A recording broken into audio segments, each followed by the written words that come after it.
ছাত্রীরা, আশা করি তোমরা সবাই ভালো আছো, সকলে সুস্থ আছো, নিজের পরিবারের সাথে সুরক্ষিত আছো। আজকে আমি ক্লাস 8-এর বিজ্ঞানের কিছু অংশ তোমাদেরকে পড়াবো। আমার কাছে বই নেই, আমি আমার খাতা থেকে পরপর অংশগুলো তোমাদেরকে বলবো, একটু ফলো করবে এবং অতি অবশ্যই তোমাদের পাঠ্য বইটা কিন্তু সামনে খুলে রেখে তারপরে এই ভিডিওটা দেখে তোমরা পড়ো, তাহলে কিন্তু তোমাদের বুঝতে সুবিধা হবে।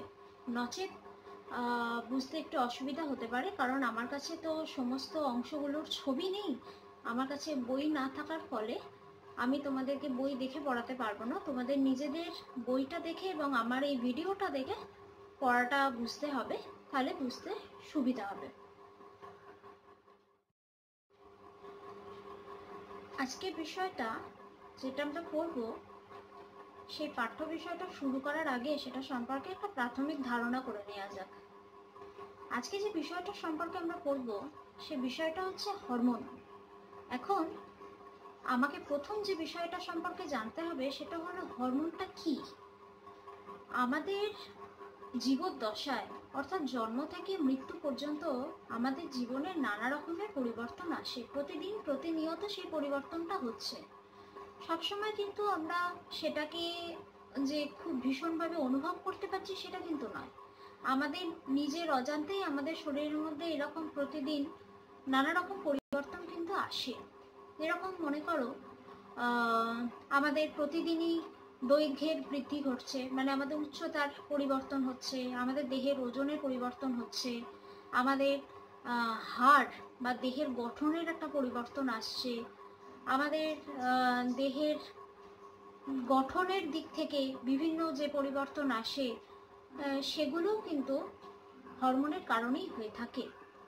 হরমোন কিন্তু এমনই একটি রাসায়নিক পদার্থ, অবশ্যই জৈব রাসায়নিক পদার্থ, কারণ যেহেতু আমাদের জীবদেহের মধ্যেই থাকছে, এটা বাইরে থেকে তো পাওয়া যায় না, তাই এটাকে জৈব রাসায়নিক পদার্থ বলে। এই জৈব রাসায়নিক পদার্থ যা আমাদের শরীরের মধ্যে অবস্থান করেছে এবং আমাদের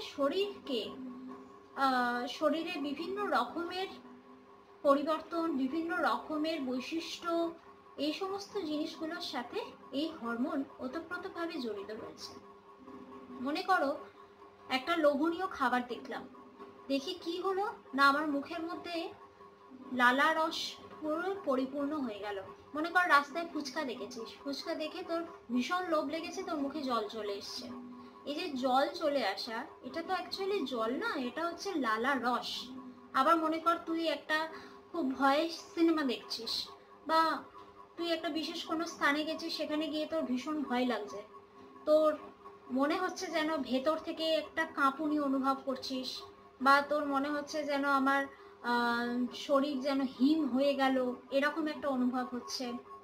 তারপরে ধর কোনো বিষয় তোর ভালো লাগা, কোনো বিশেষ ব্যক্তিকে তোর ভালো লাগা, বিশেষ কোনো গান ভালো লাগা, বা কোনো একটা বিশেষ বিষয়ে তোর ভীষণ অপছন্দ, ঠিক আছে, তোর ভালো লাগা, তোর মন্দ লাগা, তোর আবেগ, তোর অনুভূতি। আবার আমাদের দেহের যে ওজনের যে বৃদ্ধি, আমাদের দেহের অস্থির যে গঠন, আমাদের শারীরিক যে গঠনের পরিবর্তন, যেরকম ধর মানে মহিলাদের ক্ষেত্রে শারীরিক গঠন এবং পুরুষদের ক্ষেত্রে যে শারীরিক গঠন, হ্যাঁ, তারপরে ধর হৃৎপিণ্ডের যে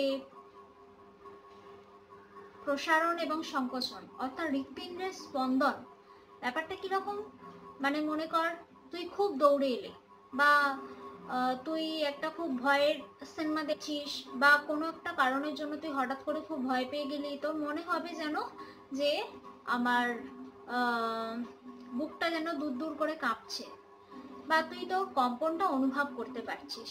তাহলে এই যে অনুভূতিগুলো, এই যে সেন্সগুলো, এই সেন্সগুলো কেন তৈরি হচ্ছে, এগুলো হওয়ার অন্যতম প্রধান কারণ হলো এই হরমোন। তাহলে আমাকে যদি হরমোনের সংজ্ঞা বলতে বলে, তাহলে সেই সংজ্ঞাটা নিশ্চয়ই আমি এতক্ষণ ধরে যেগুলো আলোচনা করলাম সেগুলো খাতায় লিখলে হবে না, তাহলে সেটার একটা পারফেক্ট সংজ্ঞা হওয়া চাই। এখন সেই সংজ্ঞাটা কি আমরা সেটা সম্পর্কে পড়ব। আচ্ছা, তোমাদেরকে আমি এখন হরমোনের সংজ্ঞাটা নিশ্চয়ই তোমরা দেখতে পাচ্ছ। হরমোনের সংজ্ঞাটা সম্পর্কে প্রথম আমরা আলোচনা করছি। কি বলা হয়েছে হরমোনের সংজ্ঞাতে? না, এমন একটা জৈব রাসায়নিক পদার্থ, যে জৈব রাসায়নিক পদার্থটা নির্দিষ্ট কিছু সংখ্যক কোষ বা কোষের সমষ্টি বা গ্রন্থি থেকে উৎপন্ন হচ্ছে এবং বিশেষ কোনো মাধ্যম দ্বারা বাহিত হয়ে নির্দিষ্ট কোনো জায়গায় পৌঁছচ্ছে। সেই জায়গায় কোষ ও সমষ্টি বা সেই জায়গার কোনো বিশেষ অঙ্গের ওপরে সেই রাসায়নিক পদার্থটা কাজ করছে। কাজ করার পরে কি হচ্ছে? কাজ করার পরে সেটা ধ্বংসপ্রাপ্ত হয়ে যাচ্ছে। সেই ধরনের জৈব রাসায়নিক পদার্থকেই বলা হচ্ছে হরমোন। অর্থাৎ হরমোন হলো সেই জৈব রাসায়নিক পদার্থ যে একটা নির্দিষ্ট কারণের জন্য একটা নির্দিষ্ট কোষ সমষ্টি বা গ্রন্থি থেকে উৎপন্ন হলো, নির্দিষ্ট বাহকের দ্বারা বাহিত হলো, দূরবর্তী কোনো জায়গায় গিয়ে সে তার কাজটা ফুলফিল করলো। কাজটা কমপ্লিট করার পরে কিন্তু সে ডিস্ট্রয় হয়ে গেল বা ধ্বংস হয়ে গেল। হরমোন যে কোষগুলোর ওপর কাজ করে বা যে অঙ্গ মানে যে ধরনের অর্গানের ওপর সে কাজটা করছে তাকেই আমরা কি বলবো? টার্গেট, মানে গ্রাহক। টার্গেট বা গ্রাহক মানে যার ওপরে হরমোন কাজটা করছে। তারপরে কি বলা হচ্ছে না, হরমোনের কোনো বিশেষ হরমোনের মাত্রা কি রক্তের মধ্যে সবসময় কনস্ট্যান্ট থাকে? না, অবশ্যই নয়। বিশেষ বিশেষ কারণের জন্য সেই হরমোনের মাত্রা কমা বাড়া হতে পারে। রক্তে যদি হরমোনের মাত্রাটা কমে যায় তাহলে শরীর কিন্তু নিজস্ব প্রয়োজনের জন্য সেই হরমোন আবার তৈরি করে নেবে। কেমন? এরপর যেটা আমরা বলবো সেটা হচ্ছে হরমোনের মাত্রা যদি কোনো কারণে স্বাভাবিকের তুলনায় পরিমাণে বেড়ে যায় বা পরিমাণে যদি কমে যায় তাহলে কি হবে? তাহলে আমার শরীরে নানা রকমের অ্যাবনর্মালিটি দেখা দেবে। নর্মাল অবস্থায় যেটা কোনো অসুবিধাই করে না, কিন্তু তার পরিমাণের যদি সামান্য 19-20 হয় তাহলে কিন্তু আমাদের নানা রকমের সমস্যা দেখা দিতে পারে। এরপর আমরা যে টপিকটা সম্পর্কে পড়বো সেই টপিকটা হচ্ছে হরমোন যে জায়গাটা থেকে উৎপন্ন হলো, অর্থাৎ যে গ্রন্থিটা থেকে সেই হরমোনটা উৎপন্ন হচ্ছে সম্পর্কে আমরা এই সবে পড়েছি যে গ্রন্থিটা থেকে উৎপন্ন হচ্ছে, গ্রন্থিটা কি কি টাইপ হতে পারে। গ্রন্থিটা অ্যাকচুয়ালি দু রকমের টাইপের হতে পারে, একটা হচ্ছে অন্তঃক্ষরা গ্রন্থি, একটা হচ্ছে বহিঃক্ষরা গ্রন্থি। সবার আগে আমি তোমাদেরকে অন্তঃক্ষরা গ্রন্থিটা বলবো, বইতে বহিঃক্ষরা গ্রন্থিটা আগে রয়েছে, আমি তোমাদের অন্তঃক্ষরা গ্রন্থিটা আগে বলছি। অন্তঃক্ষরা গ্রন্থি মানে কি? অন্তঃক্ষরা মানে খরিত হচ্ছে এবং সেটা ভেতরেই থাকছে, ডিরেক্টলি বাইরে আসছে না। মানে এমন একটা গ্রন্থি যে গ্রন্থির মধ্যে হরমোনটা উৎপন্ন হলো, উৎপন্ন হওয়ার পর সেই হরমোনটা কিন্তু কোনো বাহক মানে কোনো নালী সেখানে নেই যে নালীর মাধ্যমে সেই হরমোনটা বাইরে বেরিয়ে আসে। তাহলে সেই হরমোনটা রক্তের সাথে মিশলো কিভাবে?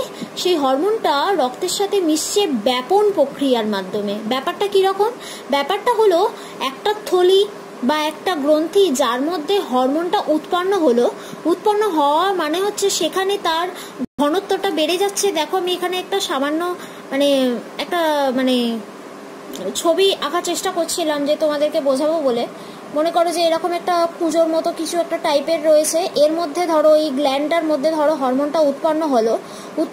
উৎপন্ন হওয়ার পর কিন্তু এখান থেকে নিঃসৃত যে হবে তার কিন্তু কোনো বাহক নেই। তাহলে এটা রক্তের সাথে আসবে কি করে? আসছে এই কারণের মাধ্যমে, কারণ এই যে হরমোনটা এখানে উৎপন্ন হলো এখানে ঘনত্ব অনেক বেশি এবং বাইরে যে রক্তটা রয়েছে সেই রক্তের মধ্যে কিন্তু হরমোনটা নেই বা থাকলেও হয়তো তার পরিমাণটা কম। তখন এই বেশি ঘনত্ব থেকে কম ঘনত্বের দিকে এই হরমোনটা বেরিয়ে যাচ্ছে বা বাহিত হচ্ছে। সেই বাহিত হওয়ার কোন প্রক্রিয়ায় বাহিত হচ্ছে? না, ব্যাপন প্রক্রিয়াতে বাহিত হচ্ছে। হলো? তাহলে কি হচ্ছে না, গ্রন্থির ক্ষরণটা সরাসরি কোনো নালিকার মাধ্যমে বাইরে আসছে না, ব্যাপন প্রক্রিয়ার মাধ্যমে সেই সেই হরমোনটা রক্তের সাথে মিশ্রিত হচ্ছে। তারপরে কি বলেছে না, এই যে গ্রন্থির যে খরিত জৈব রাসায়নিক পদার্থ এটাকেই কিন্তু আমরা হরমোন বলবো। হরমোন মানে অন্তঃক্ষরা গ্রন্থি থেকে যে জৈব রাসায়নিক পদার্থটা খরিত হলো সেটাকে আমরা হরমোন বললাম। বহিঃক্ষরা গ্রন্থি থেকে আমরা পরে আসবো, সেটার ক্ষেত্রে সেটার নাম কিন্তু আমরা হরমোন বলতে পারবো না, সেটাকে কিন্তু আলাদা আলাদা নির্দিষ্ট কিছু নাম রয়েছে, সেটার কথা আমরা পরে আসছি। আচ্ছা, এরপর আমরা বলছি যে এটা কিসের মাধ্যমে বাহিত হয় না রক্ত দ্বারা বাহিত হচ্ছে এবং বাহিত হয়ে নির্দিষ্ট ক্রিয়াস্থলে গিয়ে পৌঁছচ্ছে। এরপর আমরা যেটা বলবো সেটা হলো যে অন্তঃক্ষরা কয়েকটা গ্রন্থির উদাহরণ, যেরকম পিটুইটারি গ্রন্থি, থাইরয়েড গ্রন্থি, অ্যাড্রিনালিন গ্রন্থি। এরপর আমরা যে টপিকটা নেক্সট টপিকে চলে আসছি, টপিকটা হচ্ছে বহিঃক্ষরা গ্রন্থি। বহিঃক্ষরা গ্রন্থিতে কি বলছি না, এইরকম কোনো গ্রন্থির নির্দিষ্ট নালী থাকে, অর্থাৎ গ্ল্যান্ডের মধ্যে মানে নির্দিষ্ট একটা গ্ল্যান্ড, যে গ্ল্যান্ডের মধ্যে একটা বিশেষ জৈব রাসায়নিক পদার্থ উৎপন্ন হচ্ছে, উৎপন্ন হওয়ার পর সেটা একটা বিশেষ ধরনের নালিকার মাধ্যমে সেটা বাইরে বেরিয়ে আসছে। যেরকম কয়েকটা উদাহরণ তোমাদেরকে বলছি, আমি বইতেও লেখা আছে, যেরকম পাচক গ্রন্থি বা পাকস্থলী থেকে নিঃসৃত হয়েছে যে পাক রস, অর্থাৎ এতদিন পর্যন্ত আমরা যে বিভিন্ন রকমের জৈব রাসায়নিক পদার্থের কথা আলোচনা করেছি সেটা বেশিরভাগই হচ্ছে এই বহিঃক্ষরা গ্রন্থি থেকে উৎপন্ন হওয়া জৈব রাসায়নিক যে পদার্থগুলো সেগুলোর কথা জেনেছি। যেরকম পাক রসের কথা আমরা জেনেছি, মানে যেটা আমাদের খাবারকে পরিপাক করার জন্য সাহায্য করে। আবার ঘর্ম গ্রন্থি থেকে নিঃসৃত হচ্ছে কি না ঘাম, যেটার সাথে আমরা পরিচিত। আবার রেচন গ্রন্থি থেকে নিঃসৃত হচ্ছে কি না মূত্র। এই মূত্রটাও কিন্তু এক ধরনের জৈব রাসায়নিক পদার্থ তো অতি অবশ্যই, কারণ এটা মানে তার সাথে অনেক কিছু মিশ্রিত অবস্থায় থাকে, এবং এই ক্ষেত্রে এই মূত্রের উৎপন্ন হওয়াটা কিন্তু রেচন গ্রন্থি থেকে উৎপন্ন হচ্ছে। তাহলে রেচন গ্রন্থির নির্দিষ্ট নালিকা রয়েছে, যে নালিকার মাধ্যমে সেই মূত্রটা মূত্রথলিতে এসে উৎপন্ন মানে জমা হচ্ছে। তারপরে কি বলছে না লালা গ্রন্থি। লালা গ্রন্থিটা থাকছে মুখের অভ্যন্তরে এবং সেই লালা গ্রন্থি বিশেষ নালিকার মাধ্যমে বাহিত হয়ে আমাদের মুখবিবরের মধ্যে কিন্তু চলে আসতে পারে। তাহলে এগুলো হচ্ছে সবকটাই উদাহরণ। কিসের উদাহরণ না বহিঃক্ষরা গ্রন্থি থেকে খরিত হয়েছে যে সমস্ত রাসায়নিক পদার্থ, জৈব রাসায়নিক পদার্থ বা যে সমস্ত পদার্থগুলো খরিত হচ্ছে তার কয়েকটা উদাহরণ আমি বললাম। এরপর আমরা যেটা আলোচনা করব সেটা হচ্ছে মিশ্র গ্রন্থি। মিশ্র গ্রন্থি কাকে বলছি না, যে গ্রন্থিতে অন্তঃক্ষরা এবং বহিঃক্ষরা দুই প্রকার গ্রন্থি কোষই থাকে, অর্থাৎ কি মানে দুরকম ধরনেরই গ্রন্থি কোষ এই ধরনের গ্রন্থির মধ্যে উপস্থিত থাকে, তখন সেটাকে আমরা বলছি মিশ্র গ্রন্থি। যেরকম একটা উদাহরণ হচ্ছে অগ্নাশয় গ্রন্থি। অগ্নাশয় গ্রন্থিতে দু রকমের কোষই থাকছে।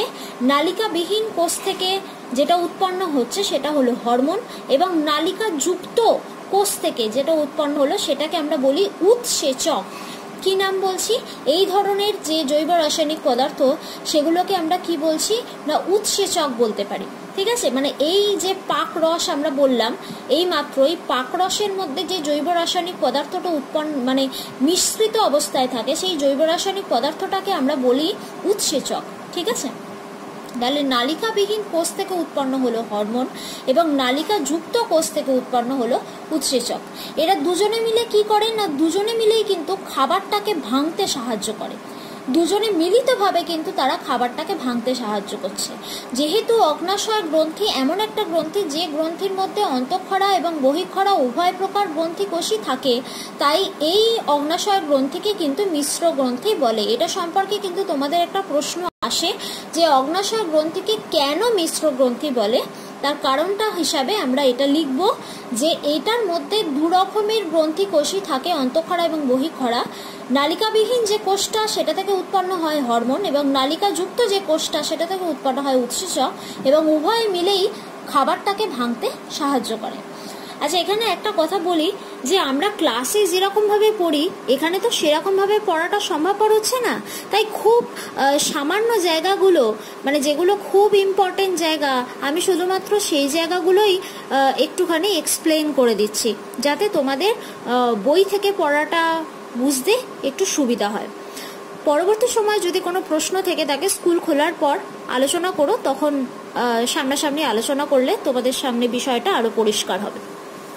আচ্ছা, পরবর্তী যে টপিকে আমি চলে আসব এটা হচ্ছে পিটুইটারি গ্রন্থি। তোমাদের বইতে তোমরা দেখতে পাচ্ছ নিশ্চয়ই পিটুইটারি গ্রন্থি সম্পর্কে। পিটুইটারি গ্রন্থির একটা ছবিও আঁকা আছে। আমি চেষ্টা করেছি তোমাদের জন্য বোঝানোর সুবিধার জন্য আমি একটা ছবি আঁকার চেষ্টা করেছি এখানে। আচ্ছা, আমি সবার আগে যেটা বলবো সেটা হচ্ছে যে পিটুইটারি গ্রন্থি, এই গ্রন্থিটা কি ধরনের গ্রন্থি, অন্তঃক্ষরা গ্রন্থি না বহিঃক্ষরা গ্রন্থি, আগে সেটা সম্পর্কে বলবো।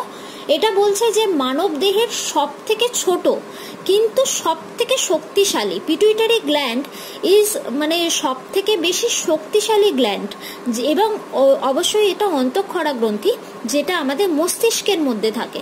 আমাদের মস্তিষ্কে দেখো বইতে লেখা আছে তোমাদের যে অবস্থানটা কোথায় না মস্তিষ্কের মূলদেশে।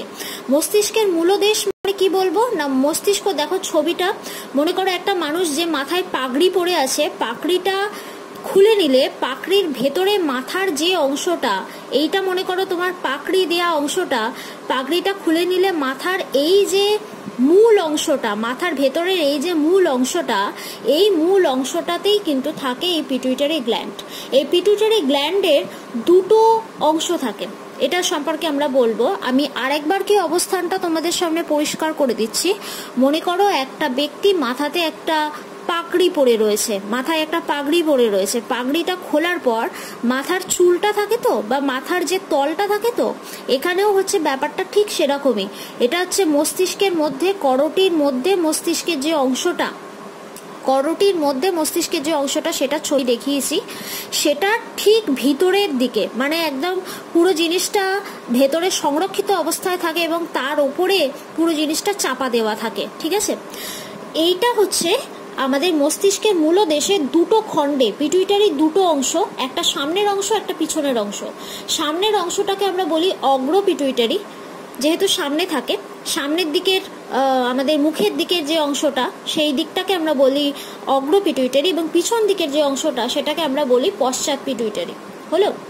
আচ্ছা, এই যে পিটুইটারি গ্রন্থি কেন এটাকে মাস্টার গ্ল্যান্ড বলছে বা প্রভু গ্রন্থি কেন বলছে?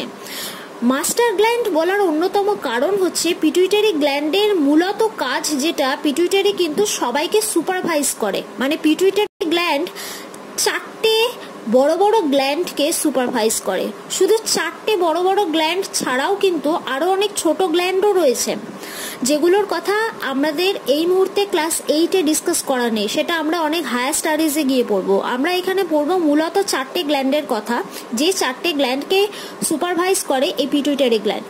তাহলে পিটুইটারি গ্ল্যান্ড কি করলো না, দেহের গুরুত্বপূর্ণ অন্যান্য যে গ্রন্থিগুলো রয়েছে সেই গ্রন্থিগুলো ক্ষরণটাকে সম্পূর্ণভাবে ও কন্ট্রোল করে। মানে ক্ষরণ কখন হবে, কতটা হবে, কম হবে নাকি বেশি হবে, এই সমস্ত কিছু সুপারভিশনটা করে এই পিটুইটারি গ্ল্যান্ড। এই জন্য এটাকে আমরা বলে থাকি হচ্ছে মাস্টার গ্ল্যান্ড বা প্রভু গ্রন্থি।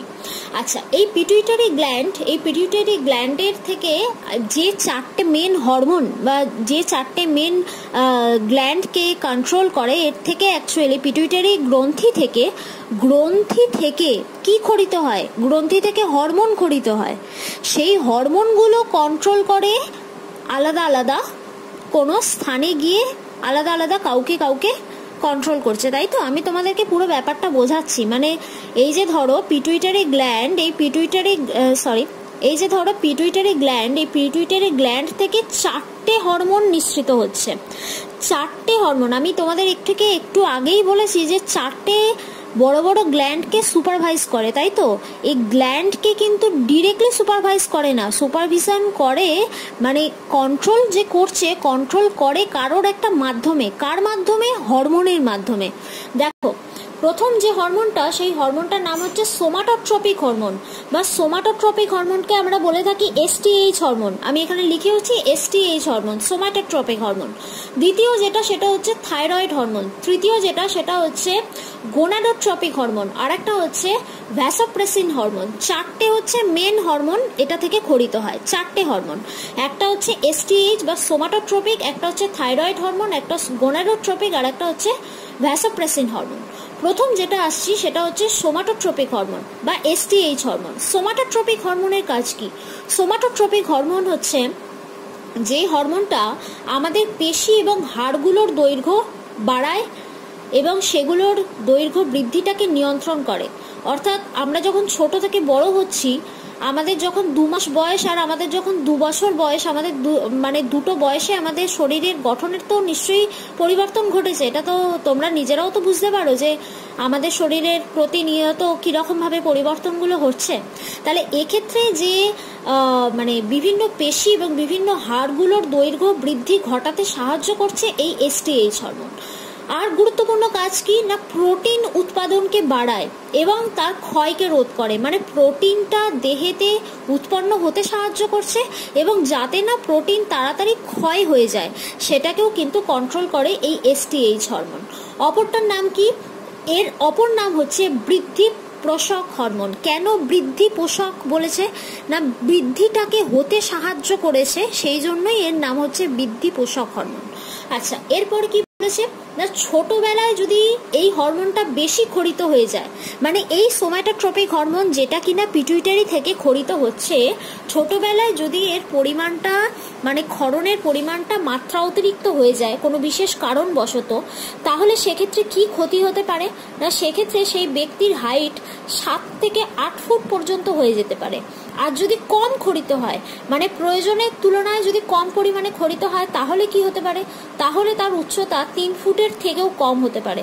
অর্থাৎ একজন প্রাপ্তবয়স্ক ব্যক্তিকে দেখতে ছোট বাচ্চার মতো দেখতে হতে পারে। হলো, এরপর আমরা যেটা পড়বো সেটা হলো থাইরয়েড স্টিমুলেটিং হরমোন।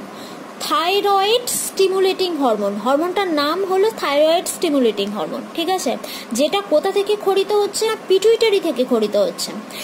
এই পিটুইটারি থেকে ক্ষরিত হওয়া হরমোন এবার দেখো এ কন্ট্রোল করছে কাকে, এই হরমোনটা কন্ট্রোল করছে থাইরয়েড গ্রন্থিকে। যে থাইরয়েড গ্রন্থিটা কোথায় অবস্থান করেছে না, আমাদের ঠিক গলাতে আমাদের যে শ্বাস যন্ত্রটা রয়েছে তার নিচেতে শ্বাসনালীর দুপাশে, তোমাদের বইতে ছবিটা রয়েছে দেখো, থাইরয়েড গ্রন্থির অবস্থানটা দেখানো আছে তোমাদের বইতে, ছবিটা দেখলে ভালো করে বুঝতে পারবে। তাহলে এখানেই নিশ্চয়ই হরমোনের ব্যাপারটা তোমাদের কাছে আরো একটু পরিষ্কার হয়ে গেল, যে উৎপন্ন হয়েছে মাথার ভেতরে পিটুইটারি গ্ল্যান্ড থেকে, এসে কাজটা কোথায় করছে না থাইরয়েড গ্রন্থিতে, যেটা কোথায় অবস্থান করেছে না গলার তে অবস্থান করেছে। এবং তাহলে বুঝতে পারছো যে হরমোন একটা জায়গা থেকে উৎপন্ন হচ্ছে, উৎপন্ন হয়ে রক্তের মাধ্যমে বাহিত হয়ে সেটা এসে অন্য আরেকটা জায়গায় কিরমভাবে কাজটা করছে। আচ্ছা, এবার আমি আমার টপিকে আসি। থাইরয়েড স্টিমুলেটিং হরমোন কি কি কাজ করছে না, এটা প্রথমত হচ্ছে পিটুইটারি গ্রন্থি থেকে নিঃসৃত হচ্ছে। দ্বিতীয় পয়েন্ট বলছি যে থাইরয়েড গ্রন্থির বৃদ্ধিটাকে নিয়ন্ত্রণ করছে। তৃতীয় নম্বর পয়েন্ট বলছি যে থাইরয়েড গ্রন্থি থেকে আবার আরেকটা হরমোন ক্ষরিত হয়, তার নাম থাইরক্সিন। তাহলে চেনটা কি বুঝতে পারলে, চেনটা হচ্ছে থাইরয়েড স্টিমুলেটিং হরমোন বা টিএসএইচ। এই থাইরয়েড স্টিমুলেটিং হরমোনকে ছোট করে আমরা বলে থাকি টিএসএইচ। এই টিএসএইচ কন্ট্রোল করে থাইরয়েড গ্রন্থিকে। থাইরয়েড গ্রন্থি থেকে ক্ষরিত হয় কে, থাইরক্সিন। তাহলে এই থাইরক্সিনকে ইনডাইরেক্টলি কন্ট্রোল করছে কে, টিএসএইচ। থাইরয়েড গ্রন্থি কিন্তু থাইরক্সিনকে কন্ট্রোল করে না, থাইরক্সিনকে কন্ট্রোল করছে হচ্ছে টিএসএইচ। থাইরক্সিন এই মানে টিএসএইচ, এই টিএসএইচ উদ্দীপিত করছে থাইরয়েড গ্ল্যান্ডকে, থাইরয়েড গ্ল্যান্ড থেকে ক্ষরিত হচ্ছে থাইরক্সিন হরমোন। হলো, এবার যদি এইটা বেশি মাত্রায় ক্ষরিত হয়, মানে এই স্টিমুলেটিং হরমোন টিএসএইচ যদি বেশি ক্ষরিত হয়, তাহলে কি হবে, তাহলে হচ্ছে আমাদের থাইরয়েড গ্রন্থিটা ফুলে যাবে এবং তার ফলে আমার গলাটাও ফুলে যাবে। আচ্ছা, এরপর আমি চলে আসছি যে থাইরয়েড গ্ল্যান্ড সম্পর্কে আমরা পড়বো। আগেই বলেছি থাইরয়েড গ্ল্যান্ডার অবস্থানটা কোথায় না, আমাদের গলার যে ষড়যন্ত্রটা রয়েছে তার নিচে শ্বাসনালীর দুপাশে। ছবিতে তোমরা নিশ্চয়ই দেখতে পাচ্ছ। আরেকটা ইম্পর্টেন্ট কথা এখানে, তোমাদের তো এত ডিটেলসে নেই, এই সব কিছু ডিটেলসে তোমরা পড়বে 11-12 গিয়ে, এসবের সব ডিটেলসটা রয়েছে। এখন জাস্ট তোমাদের একটা ইন্ট্রোডাকশন করানো হচ্ছে।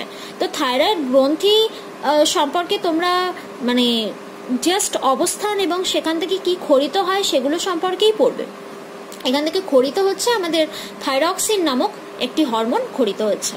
আচ্ছা, এইবার আসছি যে থাইরক্সিন সম্পর্কে, অর্থাৎ এই যে থাইরয়েড গ্রন্থি থেকে যে পদার্থটা খরিত হচ্ছে, এই থাইরক্সিন সম্পর্কে আমরা একটু জানবো। থাইরক্সিনটা কি বলছে না, থাইরক্সিন হচ্ছে হৃৎপিণ্ডের হাড়কে বাড়াতে সাহায্য করে, অর্থাৎ হৃৎপিণ্ডের স্পন্দনটাকে কিন্তু কন্ট্রোল করছে এই থাইরক্সিন হরমোন।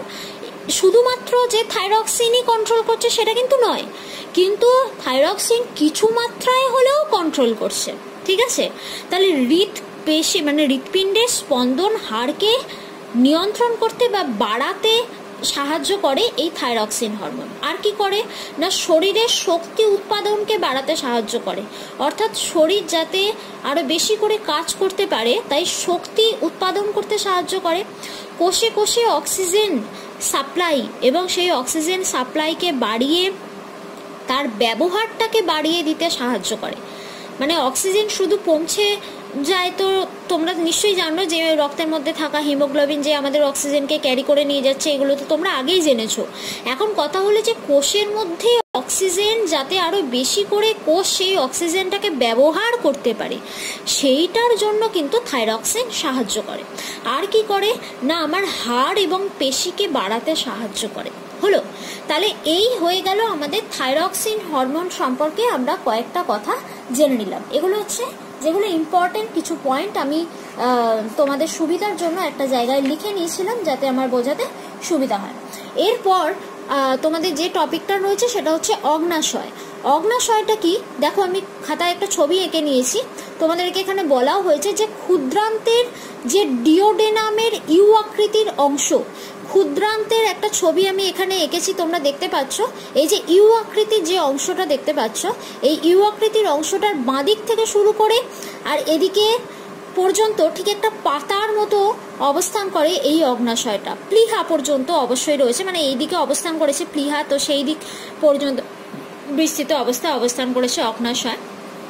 এর আগেই আমরা জেনেছি যে অগ্নাশয় একটা মিশ্র গ্রন্থি।